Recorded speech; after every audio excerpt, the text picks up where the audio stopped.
సిరిసిల్ల కేంద్రంగా phone tapping జరిగిందని కేంద్ర మంత్రి బండి సంజయ్ చెప్పారు. ఫోన్ ట్యాపింగ్ జరుగుతుందని అందరికీ ముందే తెలుసన్నారు. జడ్జిల ఫోన్లు కూడా ట్యాప్ అయ్యాయన్నారు. కేటీఆర్ అమెరికా వెళ్లిన తర్వాతే ప్రభాకర్ రావు ఇండియాకు తిరిగొచ్చారన్నారు. పెద్దాయన చెబితే ఫోన్ ట్యాపింగ్ చేశామని ఇప్పటికే రాధాకిషన్ చెప్పారన్నారు. కేసీఆర్ కేటీఆర్ కు ఇంకా ఎందుకు నోటీసులు ఇవ్వలేదని ప్రశ్నించారు. ఫోన్ ట్యాపింగ్ కు వారే కారణమన్నారు. నాకు స్పెషల్ ఇన్వెస్టిగేషన్ టీం నుంచి పిలుపొచ్చిందని విచారణకు సహకరిస్తానన్నారు బండి సంజయ్.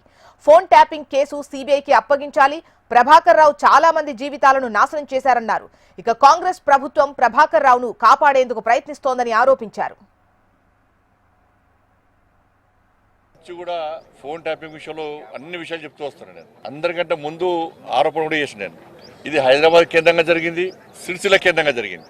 ప్రణీత్ రావు అనే వ్యక్తి ద్వారా సిరిసిల్ల కేంద్రంగా ఈ ఫోన్ ట్యాపింగ్ జరిగింది. సిరిసిల్ల కేంద్రంగా జరిగిందంటే ఎవరి అనుమతితో జరిగింది, ఎవరి కన్నుసరణలో జరిగిందో అందరికీ తెలుసు. మరి సిరిసిల్లనే ఎందుకు కేంద్రంగా ఎంచుకున్నారో కూడా తెలుసు అందరికీ. కాబట్టి దీని మీద విచారణ జరపాలి. ఇవాళ ప్రభాకర్ రావు అనే వ్యక్తి అనేక కుటుంబాలను నాశనం చేసాడు. అనేక మంది మాలాంటి కార్యకర్తలు ఉసురు పోసుకున్నటువంటి మూర్ఖుడు ప్రభాకర్ రావు అంటాడు. ఈ ప్రభుత్వం రాచమర్యాలతో చేస్తున్నది. ఈ ప్రభుత్వం ఏర్పడిన తర్వాతనే ఆయన ఇక్కడి నుంచి వారిపోయాడు. ఈ ప్రభుత్వం కాంగ్రెస్ పార్టీ ప్రభుత్వం ఏర్పడిన తర్వాతనే ఫోన్ ట్యాపింగ్ నిందితులు అందరూ తప్పించుకునే ప్రయత్నం చేశారు. అమెరికా ఎప్పుడు వారిపోయాడు? కాంగ్రెస్ పార్టీ ప్రభుత్వం ఏర్పడిన తర్వాత. ఇలా కూడా కోర్టుకు పోయాడు. కోర్టు నుంచి ఉత్తర్వులు తీసుకొచ్చాడు. రాచమర్యాలతో అని చెప్పి ఉత్తర్వులు తీసుకున్నాడు. కోర్టును గౌరవించాల్సిన బాధ్యత మనకు ఉంది కాబట్టి దానికి అనుగుణంగా తప్పించుకునే ప్రయత్నం చేస్తూ ఉన్నాడు. ప్రభాకర్ రావు కానీ రాధాకిషన్ రావు అనే వ్యక్తులు కానీ వీళ్ళిద్దరూ అనేక మంది ఇతర పార్టీలకు సంబంధించిన కార్యకర్తలు ఉసురు పోసుకున్న వ్యక్తులు వీళ్ళు. ఇవాళ ఇతర పార్టీ నాయకుల ఫోన్ ట్యాపింగ్ కాదు, బీఆర్ఎస్ పార్టీ నాయకుల ఫోన్ ట్యాపింగ్ కూడా చేసారు. భార్య భర్తలుంటే ఫోన్ వినడమే, కొడుకు తల్లింటే ఫోన్ వినడమే, జడ్జిల ఫోన్లు కూడా ఫోన్ ట్యాప్ చేశారు. జడ్జిలు కూడా కాబట్టి జడ్జిలు కూడా ఫోన్ ట్యాప్ చేసారు. కాబట్టి దీన్ని సిబిఐకి ఇవ్వాల్సిన బాధ్యత రాష్ట్ర ప్రభుత్వం మీద ఉంది. ఇదే ముఖ్యమంత్రి గారు ఎన్నికల సమయంలో అనేక సందర్భాల్లో సిబిఐ విచారణ జరపాలని ముఖ్యమంత్రి గారు కోరారు, రేవంత్ రెడ్డి గారు కోరారు. మరి వాళ్ళు ముఖ్యమంత్రి అయ్యారు. ఫోన్ ట్యాపింగ్ విషయంలో విచారణ తూతుమంతంగా సాగుతున్నది. వాళ్ళు కేవలం అధికారులకే పరిమితం చేయకండి. ఇవాళ వాళ్ళ వాంగ్మూలంలో ఏం చెప్పారు? పెద్ద ఆయన చెప్తే మేము ఫోన్ ట్యాపింగ్ చేస్తామన్నారు. పెద్ద ఆయన ఎవరు? పెద్ద ఆయన కల్వకుంట్ల చంద్రశేఖర్ రావు అని చెప్పి క్లియర్గా దానిలో వాంగ్మూలంలో ఆ స్టేట్మెంట్లో రికార్డ్ అయి ఉన్నది ఆల్రెడీ. మరి స్టేట్మెంట్లో భుజంగరావు రాధాకృష్ణారావు ఎవరు వాళ్ళిద్దరు స్టేట్మెంట్ ఇచ్చినప్పుడు రాధాకిషన్ రావు స్టేట్మెంట్లో పెద్ద ఆయనే కేసీఆర్ చెప్తే మేము ఫోన్ ట్యాపింగ్ చేస్తామని చెప్పి ఆయన స్టేట్మెంట్ ఇచ్చినప్పుడు నోటీస్ ఎవరికి ఇవ్వాలి? కేసీఆర్కు నోటీస్ ఇవ్వాలి. సిరిసిల్ల ఎవరి కేంద్రంగా జరిగింది? కేసీఆర్ కొడుకు కేంద్రంగా జరిగింది. మరి వాళ్ళిద్దరికి ఎందుకు నోటీసులు లేరు అంటే ప్రభుత్వం వాళ్ళని కాపాడే ప్రయత్నం చేస్తున్నది. లోపాయకార ఒప్పందం కాంగ్రెస్కును బీఆర్ఎస్కు లోపాయకార ఒప్పందం. వాళ్ళకి క్లియర్గా రాధాకిషన్ రావు వ్యక్తి స్టేట్మెంట్ ఇచ్చినప్పుడు ఇప్పుడు అదే అధికారుల వాంగ్మూలంలో మా బండి సంజయ్ ఫోన్ ట్యాపింగ్ చేస్తాము, ఫలానా వ్యక్తులది ఫోన్ ట్యాపింగ్ చేస్తామని చెప్పి ఇచ్చినప్పుడు మాకు నోటీస్ ఇచ్చినప్పుడు దీనికి కారకులైనటువంటి వ్యక్తులు కేసీఆర్ అని చెప్పినప్పుడు కేసీఆర్కు ప్రభుత్వం నోటీస్ చేయడానికి ఎందుకు వెనుకడుగు చేస్తున్నది? సిరిసిల్ల కేంద్రంగా ఫోన్ ట్యాపింగ్ చేసినప్పుడు కేసీఆర్ కొడుకు నోటీస్ ఇవ్వడానికి ఎందుకు వెనుకడుగు చేస్తున్నది? మీ ఇద్దరి మధ్య ఉన్న రహస్య ఒప్పందమేంది?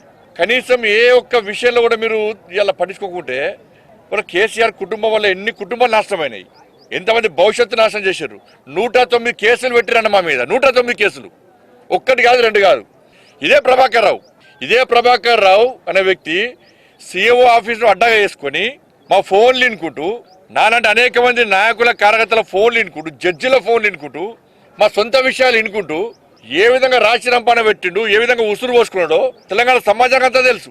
ఇలా కోర్టు నుంచి ఉత్తర్వులు తెచ్చుకొని అమాయకంగా గడ్డం పెంచుకొని ఓ నీతివంతుల లెక్క సిన్సియర్ ఫెలో లెక్క నటిస్తే ఎవరు నమ్మడు ప్రభాకర్ రావు అనే వ్యక్తిని. నేను ప్రభుత్వాన్ని మళ్ళీ చెప్తున్నాను, మీరు ప్రభాకర్ రావు అనే వ్యక్తికి ఈ రాచ మర్యాదలు ఇచ్చిన బంద్ చేయరు. ఫస్ట్ వాళ్ళ కోర్టు ఇతరులు ఇచ్చినప్పుడు మనదే కోర్టును రాష్ట్ర ప్రభుత్వం ఎందుకు సంప్రదించలే? ఇలా రాష్ట్ర ప్రభుత్వము ఎందుకు పిటిషన్ వేయలే? అండర్స్టాండింగ్ లోపాయకర ఒప్పందం. రైట్. సిరిసిల్ల కేంద్రంగా ఫోన్ ట్యాపింగ్ జరిగిందని కేంద్ర మంత్రి బండి సంజయ్ అంటున్నారు. ఫోన్ ట్యాపింగ్ జరుగుతుందని అందరికి ముందే తెలుసు అంటున్నారు.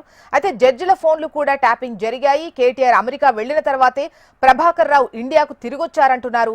పెద్ద ఆయన చెబితేనే ఫోన్ ట్యాపింగ్ జరిగిందని ఇప్పటికే రాధాకిషన్ చెప్పారంటున్నారు.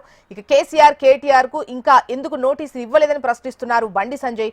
డీటెయిల్స్ అందించేందుకు మన రీజనల్ కోఆర్డినేటర్ గోపాలకృష్ణ సిద్ధంగా ఉన్నారు. గోపాలకృష్ణ, ముఖ్యంగా సిట్ తనను కూడా రమ్మంది విచారణకు సహకరిస్తానంటున్నారు. At the same time Congress పైన కూడా పలు ఆరోపణలు చేశారు. ప్రభాకర్ రావును కాపాడే ప్రయత్నం కాంగ్రెస్ చేస్తోందంటున్నారు. దీనికి సంబంధించి మీ దగ్గరటువంటి డీటెయిల్స్ ఏంటి? సిట్ నుంచి నాకు కాల్ వచ్చిన మాట, పిలుపు వచ్చిన మాట నిజమని అంటున్నారు. 2 రోజుల్లో సిట్ ముందు ఆయన హాజరయ్యేటువంటి అవకాశాలు కనబడుతా ఉన్నాయి. సిట్ విచారణకు సంబంధించి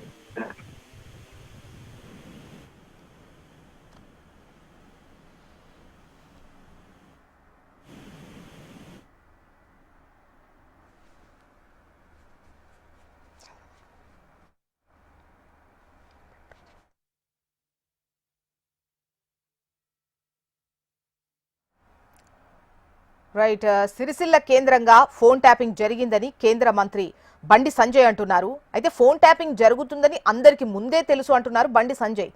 జడ్జిల ఫోన్లు కూడా ట్యాప్ అయ్యాయని, కేటీఆర్ అమెరికా వెళ్లిన తర్వాతే ప్రభాకర్ రావు ఇండియాకు తిరిగొచ్చారన్నారు. పెద్ద ఆయన చెబితే ఫోన్ ట్యాపింగ్ చేశామని ఇప్పటికే రాధాకిషన్ చెప్పారన్నారు. కేసీఆర్ కేటీఆర్ కు ఇంకా ఎందుకు నోటీసులు ఇవ్వలేదని ప్రశ్నిస్తున్నారు బండి సంజయ్. ఫోన్ ట్యాపింగ్ కు వారే కారణమంటున్నారు. నాకు స్పెషల్ ఇన్వెస్టిగేషన్ టీం నుంచి పిలుపొచ్చింది, విచారణకు సహకరిస్తాను అంటున్నారు బండి సంజయ్.